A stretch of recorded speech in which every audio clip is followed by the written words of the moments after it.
ശബരിമലയിലെ സ്വർണ്ണക്കൊള്ള കേസുമായി ബന്ധപ്പെട്ട് തിരുവിതാംകൂർ ദേവസ്വം ബോർഡ് മുൻ പ്രസിഡന്റും CPM പത്തനംതിട്ട ജില്ലാ കമ്മിറ്റി അംഗവുമായ A. പത്മകുമാർ അറസ്റ്റിലായതോടെ സംസ്ഥാന രാഷ്ട്രീയം കലുഷിതമായിരിക്കുകയാണ്. തദ്ദേശ സ്വയംഭരണ സ്ഥാപനങ്ങളിലേക്കുള്ള തിരഞ്ഞെടുപ്പ് പ്രചാരണം ചൂട് പിടിക്കുന്ന സമയത്താണ് CPMന്റെ ഉന്നത നേതാവിന്റെ അറസ്റ്റ് എന്നത് പാർട്ടിക്ക് കനത്ത തിരിച്ചടിയായി. അതേസമയം പത്മകുമാറിന്റെ അറസ്റ്റ് കേരളത്തിലെ BJP നേതൃത്വത്തിന് പഴയ ഒരു നാണക്കേടിൽ നിന്നും മുക്തി നൽകിയിരിക്കുകയാണ്.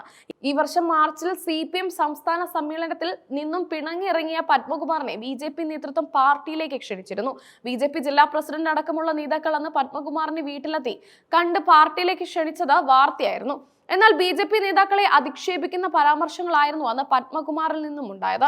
SDPIയിൽ പോയാലും BJPയിൽ പോകില്ല എന്നായിരുന്നു തന്നെ കാണണമെന്ന നേതാക്കളോട് പത്മകുമാർ തുറന്നടിച്ചത്. ആരോ വന്ന് വീടിന്റെ ഫോട്ടോ എടുത്തു, വിളക്ക് കണ്ട് അത്താഴമുണ്ണാൻ വന്നു തുടങ്ങി ആക്ഷേപിക്കുന്ന പ്രതികരണങ്ങളാണ് അദ്ദേഹം നടത്തിയത്.